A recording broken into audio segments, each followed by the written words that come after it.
fellow writers, aspiring or otherwise, I wanted to talk about a few topics that will be very close to a lot of your hearts.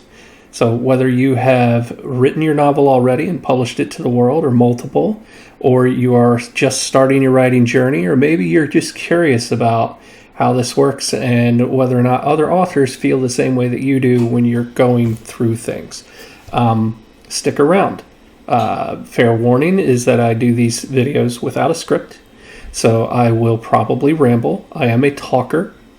I'm an introvert, so whenever I'm in a comfortable space, I just kind of let go and talk like an extrovert. So to get into this, I do have 3 published novels. They are self-published. I set up my own imprint to do that publishing. I am widely distributed. I've had some degrees of success, but I'm certainly not a $1 million, million copy sold author. I haven't even sold into the thousands yet. I will not be addressing marketing your book in this video, or probably any videos in the near future, because I'm still figuring that out. But let's talk first about something that I hear people say all the time, and that is, I'm an aspiring writer, I'm an aspiring author. If you are creating content, whether you have published it or not, you are that content creator. So if you are writing, don't call yourself an aspiring writer. You're a writer. If you are writing a novel, you are an author, whether or not that book is published. Have the confidence, claim it, own it, because only through owning it are you going to be able to take that next leap and pull the trigger and publish it. You need to start formulating your confidence now before you go any further. Now, that's not to say you can't get out into the world with your written works without that level of confidence, but it's much harder. The more you believe in what you're producing and your own brand, the more readers that don't know you will believe in what you're producing and your brand. The next thing that I hear talked about a lot, and I feel myself, is imposter syndrome. Almost every author, if not every single author in the world, is going to go through it. You're going to feel like you're not good enough, that you're faking it. You get this anxiety pang that you're going to get caught, and that somebody is going to pick up the fact that you don't know what you're doing. You're going to be, you feel that you're going to get recognized as a sham, or that your writing's not good enough, or any number of little fears that all lead to that one place, imposter syndrome. Well, let me tell you a little bit about myself outside of writing to explain to you why that's just going to happen. And it's something that you kind of just need to learn to deal with. I have been writing software since 1986 when I was in junior high school. I've been working in a professional capacity as a software developer or software architect or even technical lead, managing teams of developers and mentoring teams of developers and teaching lead developers how to do their job for 30 years. I still have imposter syndrome on a regular basis. It's natural. It's natural. It's part of it is that fear of not being good enough, kind of, if you let it, can push you to do better, right? It can push you to move past what you feel inadequate about and refocus on it and drive a little bit harder towards that level of perfection that's in the back of your mind. Although I will say, don't let perfection take over, or the pursuit of it, because there's no such thing as a perfect novel.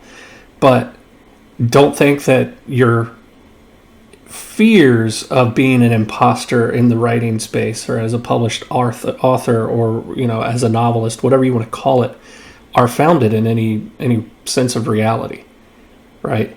Nobody starts off writing a perfect book from first draft. It takes time to learn the craft. You might have a brilliant story, but it might take you a few attempts to get it into a state where it's enjoyable to a reader, and that is perfectly fine. That still happens to widely distributed, highly published authors. It's just par for the course. It'll get better. You'll get to a point, if you're experiencing it to a detrimental ability right now, you will eventually get to the point, if you keep trying to persevere and push through it, that you can ignore it almost, right? It'll be there in the back of your head sometimes. It'll pop up when you least expect it, but you'll be able to just cast it aside eventually and move on.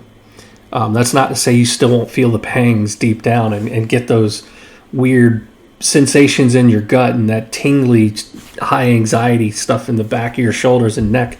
That stuff still happens. But, even for me in the programming space, I've been driving to work one day where I was going to give a big presentation, literally suffering from imposter syndrome on the way to the office, to the point where I almost had a panic attack, only to walk in and give my presentation. And by the time I got a few minutes into it, my confidence started coming out and I was speaking firmly and matter-of-factly. And by the end of it, I almost had a standing ovation, and I had people coming up thanking me and telling me how amazing I was, which always feels out of place. The point is, if it can happen to somebody like me that's been doing something for 30 years and is an expert in the field, then it can absolutely happen to you if this is, your first novel or your first short story or your first poem that you're going to put out in the wild. It's okay to feel that way. It's part of the process. Right? We all go through it. Let's talk about getting your book out into the wild. All right, just speaking in general terms. Of course, if you're watching this, you're fully aware that your choices really come down to two things. Do you want to traditionally publish and go through the pitching and querying process, or do you want to self-publish? Now, that's at a high level. It does go deeper than that. But the first thing you need to decide for yourself is, do you really have your heart set on traditional publishing? And if so, ask yourself why. What are you looking for? If you're seeking traditional publishing because you can't afford to pay for things on your own for the self-publishing market, there are solutions for that can allow you to still self-publish. And I will gloss over some of those details in a minute. Do you want the traditional publishing to have that psychological badge of honor of, hey, I made it? I understand that feeling and that vibe, and if that's what you need for you to feel better about your writing, then go for it. But by and large, there are some traditional publishing contracts where you'll do fairly well if you get picked up. But by and large, traditional published authors generally still need their day jobs, right? They're generally still very hardworking people. They still generally have to push and market their own books. Sure, they don't have to pay for editing. Some marketing will come from certain publishing houses that will aid in the selling process. You'll have somebody in your court doing the formatting and the cover design and things like that. But at the end of the day, that if you are a creative person and you are capable of learning how to use software, there's plenty of software out there that can do a lot of that stuff for you. And what you're really saving by going traditional publishing in that regard is time, your time. So a lot of indie publishing comes down to how much time are you willing to put in. The more time you put into your product, the better quality you can produce and the more likely it is that you're going to attract readers. There is a bit of money involved too, though. So for those of you that want to be trad pub, I'm 100% behind you. You go for it, and if you ever think that I might have advice that would help you down that path, reach out. I will help everyone in this space. Having said that, I am not a trad pub expert because I chose not to go that route. The main reason, and this is my segue into talking about self-pub, the main reason is the size of this book. This is my debut novel, and this is 225,000 words. I did not want to break this up because it's the first book in a 5-part series anyways. So there's a couple strikes against this for querying that most agents are going to be very open and honest about. Most publishing houses aren't even going to take a look at the book this size. It could be written like a freaking masterpiece. Won't matter. It won't even enter their eyesight because they're going to disregard it for the size of the novel. They're going to disregard it because it's a series. Series fiction is harder to sell if you're a debut novel and your first book is book one in a series. There's a commitment issue there where, understandably so, publishers or agents might be concerned that you aren't going to commit to the whole series and you won't deliver the rest on time or in the same quality. There's all different reasons why they might choose to just hold off for a bit. Even Brandon Sanderson had trouble selling his own books initially until he got into writing some more single standalone novels and got picked up to do the Robert Jordan continuation for The Wheel of Time. It is hard to sell a series, edition volume number 1 as your first book. It's even doubly so when it is this large. Most publishing houses will have on their website what they're kind of looking for. If they talk about it publicly at all, you can find it. And it's, very few and far between the publishers that accept a work that large, period. Most of them won't do it. Your typical novel size that I've seen broadcast around the world is, hey, for this genre, for fantasy, we're looking for, 90 to 110,000 words or 90 to 120. By the time I started looking into it, I was already beyond that, and I was only halfway through the novel. And it wasn't, there's no point in that first novel where I could break it up and have the story be concise enough and make sense enough to entice a reader to continue reading beyond that point. If I had broken that down into 2 novels, for example, I could have published them 6 months apart, sure, or 3 months apart because I self-pubbed. But the first book wouldn't have been a whole complete story. It would have left everything hanging. There would have been no sense of resolution at the end of it, and I didn't want to do that. That's not the type of book I wanted to produce. So for me, the clear answer was I had to publish on my own. In addition to that, while I did, part of me did want that little badge of honor. Hey, an agent approved of my work. A publisher picked me up. And some part of me would still welcome that for future novels, maybe. At the end of the day, self-publishing lets me have full control. I can do my cover design. I can do my formatting the way I want. I don't run the risk of a publishing house saying, no, we need this character on your cover and it's going to be done by this artist because that's going to be better on our bookshelves. I don't have to worry about that.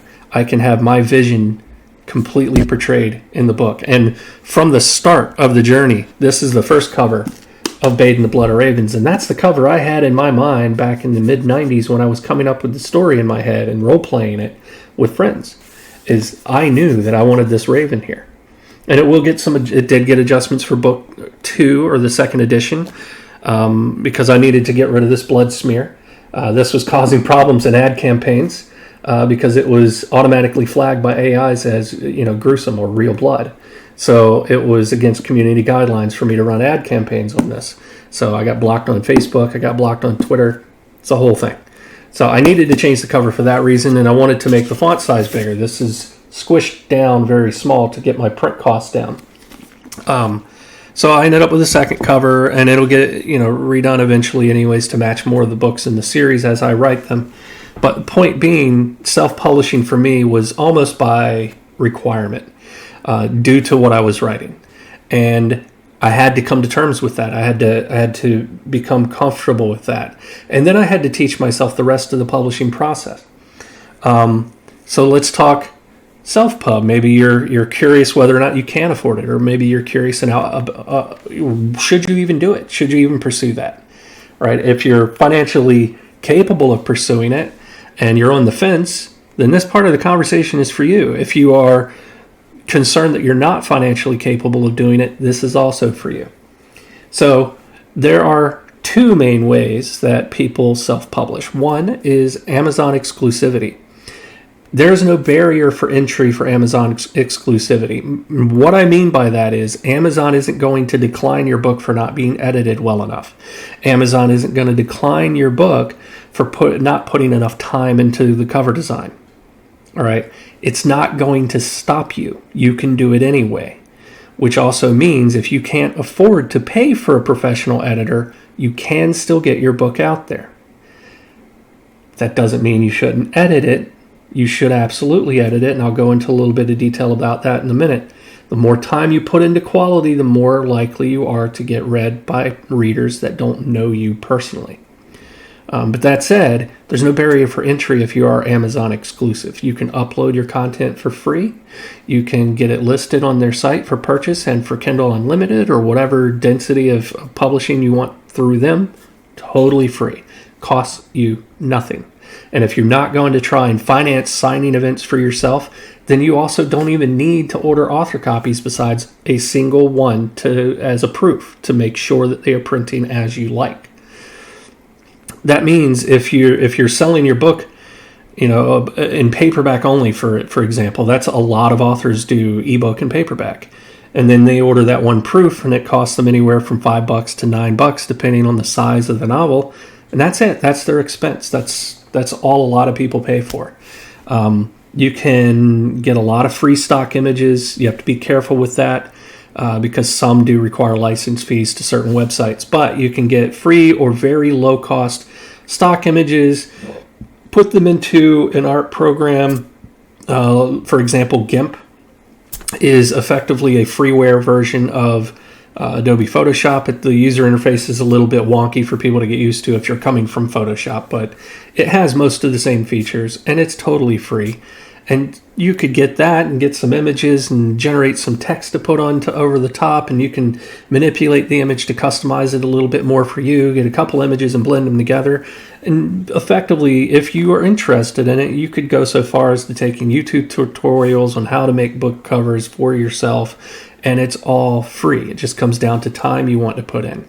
As far as editing, you can use free trials of software like Grammarly or ProWriting to get a little bit of help in that regard.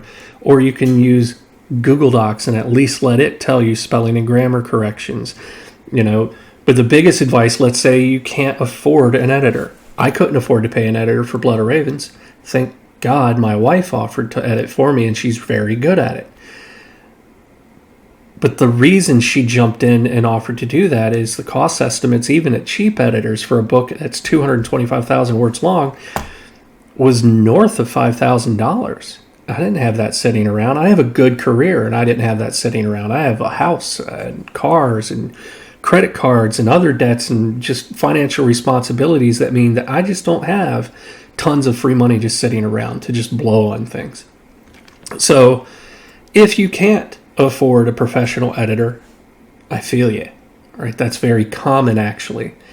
You can find cheaper editors on sites like Fiverr that are willing to do it as gig work. You can find freelance editors that are trying to break into the industry as an editor, and you can take a chance on them.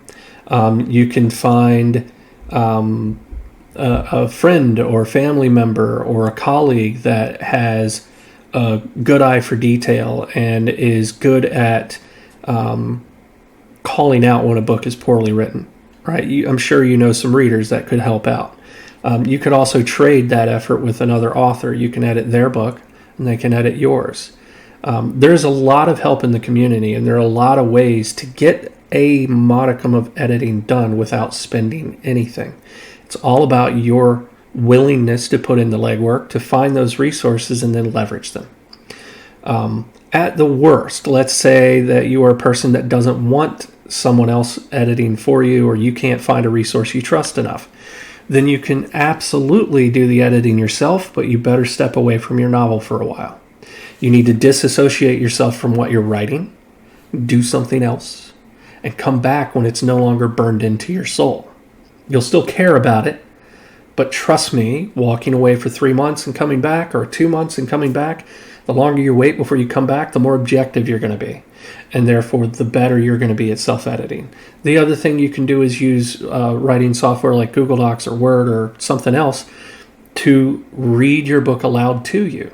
Listen for when it sounds a little off or wonky. If it doesn't come off their tongue, an AI's tongue, nicely, maybe hop to that point in the book and make some adjustments and have it read it again.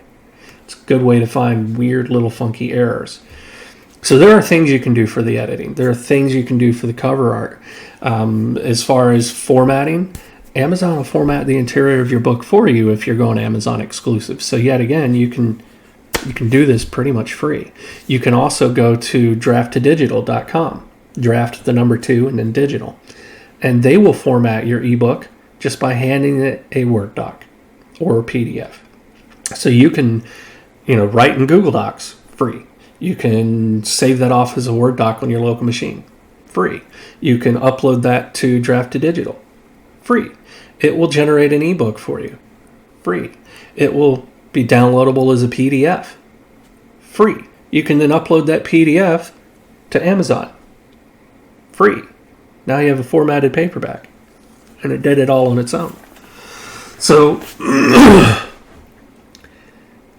the point being, there are free ways around all of it. Now, are all those free ways going to get you the highest quality product possible?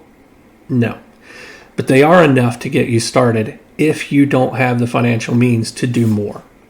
If you can pay for an editing service, do it. If you can afford to pay for licenses to software like Pro Writing Aid Desktop Edition, do it, even if you have an editor. If you can pay for authoring software like Scrivener, which is $60, by the way, and you want to try using a tool that'll help you organize better and keep track of what you're writing better and have all of your written works in one place and blah, blah, blah, blah, blah, do it. The more you put into the writing process, the easier your writing process becomes. The more you put into your formatting and software that you can use for formatting and cover art and things like that, the better those things will become. The more money you can put into editing, the better those things will become. And you can grow into that over time. Nothing says you can't republish your book later once you've learned those techniques and bought that software. You can put out a first edition, call it a first edition, put out a second edition or re-release later with a new cover and new formatting and better editing.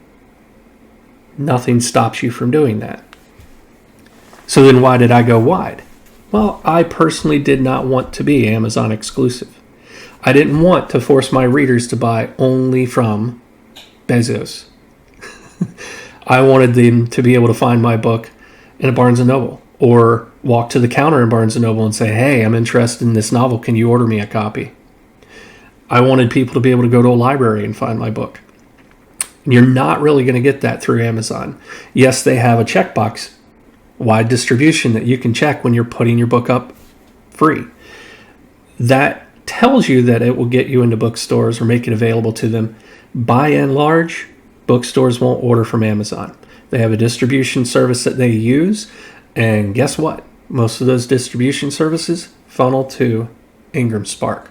And when Amazon is doing wide distribution, they print through Ingram Spark for all wide distributed books. Or at least they used to when I was doing this research for my novels. So I figured, why not go to the source? Why not go direct to Ingram Spark? Ingram Spark distributes to every bookstore in the world. Whether or not they want to pick it up is on that store. But my novels are broadcast to 44,000 stores worldwide. I'm in America. I had a bookstore in Belgium last year order 20 copies of my novel. I have no idea which one. I've never been to Belgium. I don't even speak the local language there. I don't even know anyone who reads my novel from there. But it happened. I had a bookstore in Australia order 10 copies. Again, never been there. Don't know anybody there. Never talked to a reader from there. But it happened. Those things wouldn't have happened if I was Amazon exclusive. As far as, those print copies, I also cross-published through Amazon so that Amazon can print their own copies. Now, I originally started doing this because I could actually get my books listed cheaper on Amazon because I wasn't paying for all of the wholesale discount and everything else. And I'll do another video on that. That jacks your price up. It forces your price to be higher than you would like it to be. I promise you that. I've gotten my prices down to a point where, and everything massaged to where that's no longer the case, but you can cross-publish your book to Amazon and Ingram Spark or Lulu or any of the other competitors.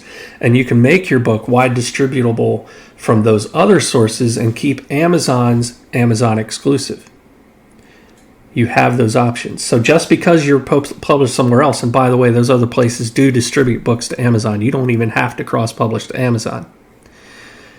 But you can if you choose to. It doesn't prevent you from doing that. None of that published wide process precludes you from being on Amazon. To that end, with ebooks, I go through Draft to Digital for wide distribution, and I also publish directly to Amazon so that I get a higher dividend of the Amazon portion of the sales of any ebooks. And I also directly publish my ebooks to Google Play. I've had sales of ebooks on Google Play and Apple Books and Kobo and Scribd and Amazon and Barnes & Noble. If I was Amazon exclusive, I wouldn't have any of those other sources. So that's something to keep in mind. Now, if I'm not exclusive to Amazon, if my ebook is published anywhere else, that means I can't be on Kindle Unlimited. So that's a decision you have to make as well. Do you want to be on Kindle Unlimited? Do you want readers to be able to read your book for free? So what I'm trying to say with all of this is, if you do self-publish, you have a lot of choices to make. Some of them will cost you money up front, like posting on Ingram Spark is effectively $50 to start a book. And every time I have to post a correction, if my cover is wrong, or I need to change my barcode that's on the cover, or I need to change this, I found an egregious spelling mistake or a grammar problem and need to upload new content, each one of those actions is $25. Blood of Ravens, at this point, I believe I'm about $325 in on all the multiple upgrades and revisions that I've had to do to it. So those are also some things to keep in mind. Maybe you don't have those kinds of funds, so you shouldn't even consider wide distro for now. But that doesn't mean you can't do it later. All right, let's say you do start off, exclusive to Amazon. If you go exclusive to Amazon with a print book, you can choose to use their ISBN code, making that part free as well. But that means that's an Amazon ISBN. You can't use that ISBN to then cross-publish over to Ingram Spark. Doesn't work that way. And once Amazon has your book listed under their ISBN, it will forever be in your bookshelf. You can disable that book and post, a new version of it with new content, new cover, with your new ISBN. Once you go wide and want to cross-pub with the same ISBN, you can pull that off. That will cause Amazon to block your ISBN from being published to them or distributed to them from another source like Ingram Spark or Lulu. That's what makes the cross-publishing function. But that other copy will forever be in your bookshelf on Amazon. You can't delete it once it has gone public. So those are things to keep in mind too. But that's where some of the other costs get you that you should be prepared for if you want to indie publish. You have to pay for ISBN codes if you're in the U.S. Some other countries you do as well, but the prices vary wildly. If you're in the U.S., I'm going to tell you right now, you need to save up and either buy a 10-pack or a 100-pack. Buying them one by one is a waste of money. If you can buy 100 of them, that is your cheapest option, but it's a pretty penny going in. But then that means that you are going to own those ISBNs forever, and you can use them for the rest of your writing career, most likely. Because you need an ISBN code for your paperback, an ISBN code for your hardcover, an ISBN code for your ebook, an ISBN code for your audiobook. If you put out all 4 formats for every book you write, and you write 5 books, that's 20 ISBNs. It adds up fast. If you buy a 10-pack, that'll get you 2, maybe 3 novels, depending on whether or not you don't do some formats. The more you buy, the cheaper the per ISBN cost is. But a single ISBN through Bowker, the only company that actually does sell legitimate ISBN codes that are publicly usable in the US, is $115 last I checked per book, per ISBN. And if you have, let's say you only do ebook and paperback, you're spending $230. So it's better to spend I think it was $500 for a 10-pack. That makes them about $50 a piece. So it cuts the cost on a per ISBN level in half. It might even be cheaper than that now, or they might even run sales that you can catch. So there's that cost too. And you should also list your book on the federal copyright. So if you're going to do that, that's $65 per manuscript. And so the costs do start adding up. Let's say you add a website into the mix. And you do what I did and you go with somebody like Squarespace. That's, $20 a month. Then you got to pay for the URL as well. And if you do like I did and do Google Workspace because you have a business name, so that you can have that as a email address, then you're going to pay a monthly fee for that or a yearly fee for that. And one after another, they start piling up. add software licenses, add editing services, paying an artist for cover art. If you want to go that route and not use stock images, you can end up putting a lot of money into your book. And so you have to decide, is that the route you want to take? How much do you believe in your work? How much are you willing to invest in your work? How long are you willing to wait for that investment to pay off? Because it may not be right away. And again, TradPub, a lot of that stuff is done for you, but you do give up control of a lot of those things as a result. And you end up doing things effectively that company's way. Some smaller publishing houses, will give you an advance, but then it's refundable. And if you don't sell enough copies, you've got to give it back. There are vanity presses out there that you have to pay to publish through, or, they make no guarantees, and you only get minimal services from them. There's a whole bunch of scam companies out there that are going to try and rake you over the coals and try and just get money out of you rather than selling your book. You have to be very careful who you TradPub with. Landing an agent is also quite a pain. I've talked to many, many, many authors who have gone through rejection after rejection after rejection for years in multiple novels and still can't land a deal. Now, in some of those cases, these are people that some of them did not put in the effort to make a more quality product before handing it to an agent. There's this philosophy that, hey, you shouldn't edit your book before handing it to an agent because they're going to put you with an editor anyways when you go to the publisher, and they're just going to edit it anyways, so they don't want an edited work. Maybe to a point. That doesn't mean you shouldn't self-edit and correct your typing, your spelling, and correct your grammar. And maybe read your story to yourself and make sure the sentences flow the way you want. This is all comes back to that philosophy of putting your best foot forward, right? I'm not saying to hand a perfectly polished work to an agent or a publisher. They don't expect that, and again, some of them don't want it. I think a lot of them don't want that.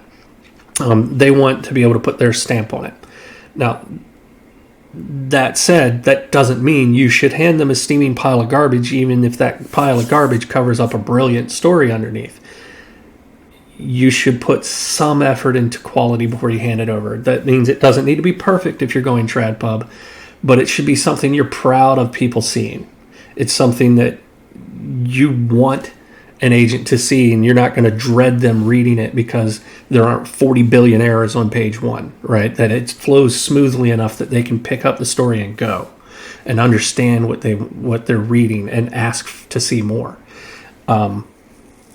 If what you're handing over to beta readers and to editors that are jumping in to help you for free or at a lower cost than normal, or agents, is written so poorly that they struggle to read it, you're not going to get very far. So I wouldn't say, hey, you have to rewrite every time you get a rejection from an agent. That is clearly not what I'm saying, not what I'm even intending.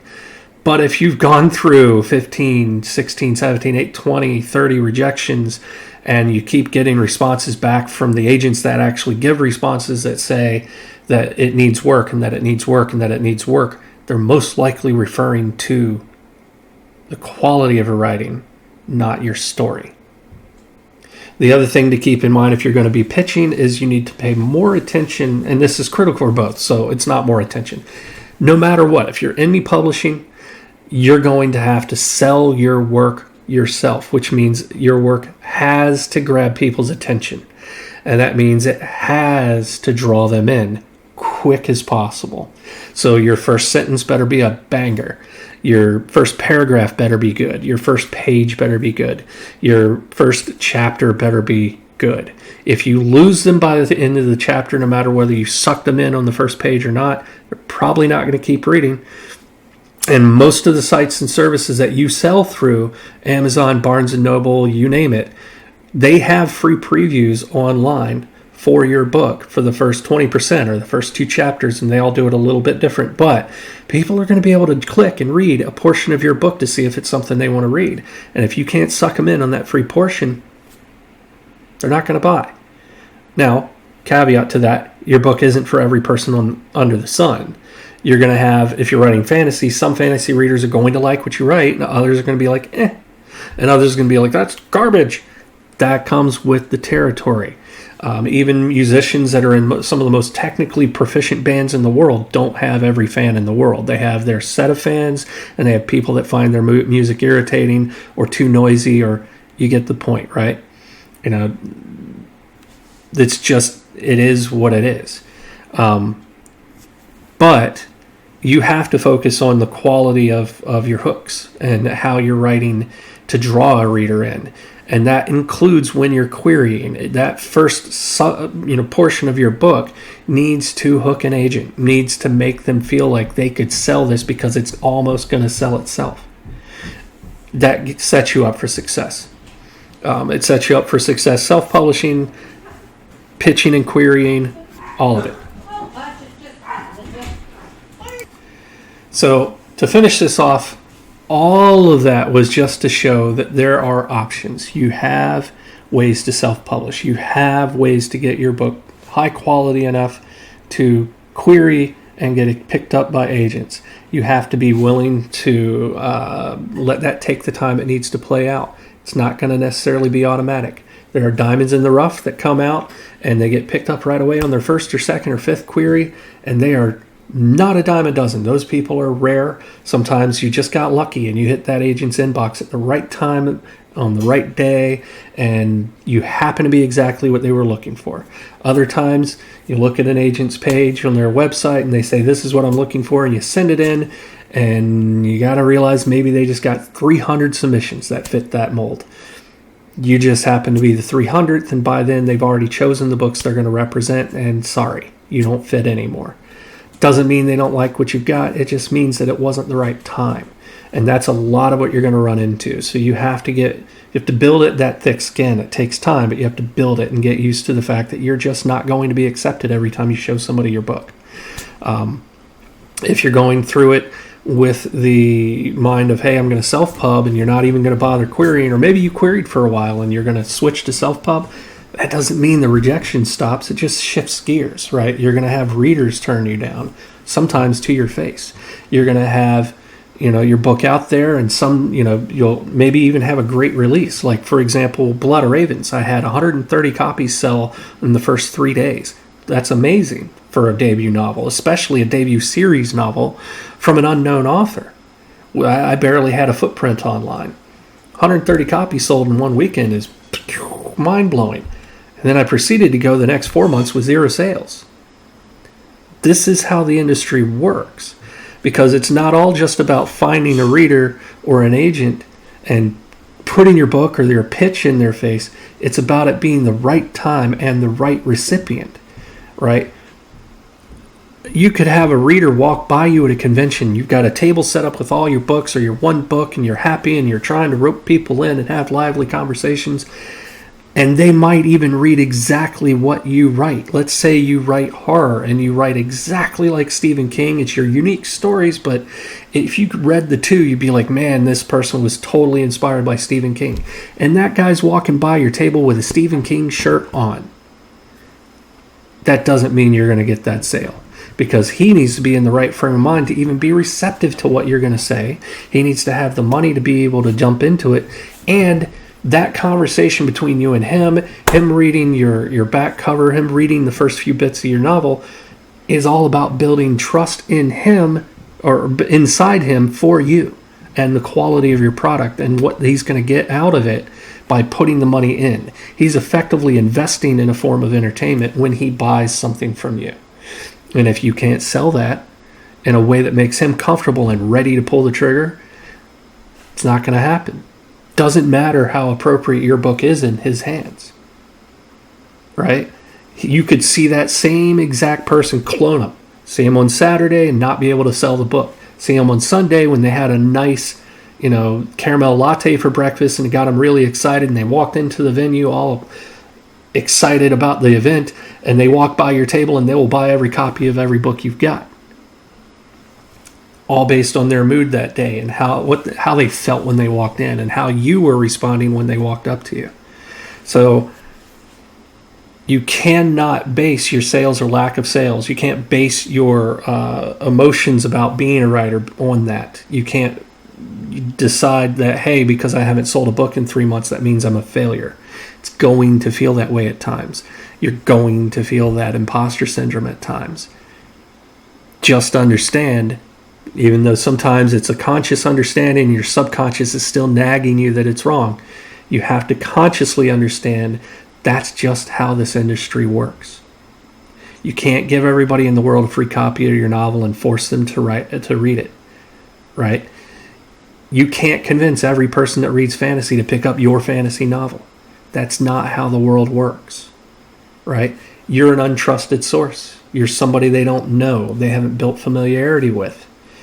They don't have a reason to support you, right? Some people will buy your books out of the goodness of their heart just to say they supported an indie author. That's a different thing. What I'm talking about is, you can't guarantee just that because you wrote a popular genre or you wrote a popular trope, that you're going to land in the hands of readers that are going to enjoy your book. You can't force it. People buy books at different times of year for different reasons. Some people buy things as gifts only around the holidays. Other people are going to buy your book on your release day because they interacted with you online and they want to be supportive. They may actually read it and enjoy it. Some of them will just stick it on their shelf as a showpiece. It adds to their TBR pile, or they buy your book because it has a brilliant cover and they just want to look at it now and then and they don't ever intend on reading it. And you can't control who you interact with and who gets interested in your book and who doesn't. You are absolutely going to have readers that should be reading your book that walk away. And it's part of the process. It's just going to happen. So, you can't let that bring you down. It will eventually bring almost all of us down. But that bringing you down should be as temporary as possible because it's not your fault and it's not something you have control over, right?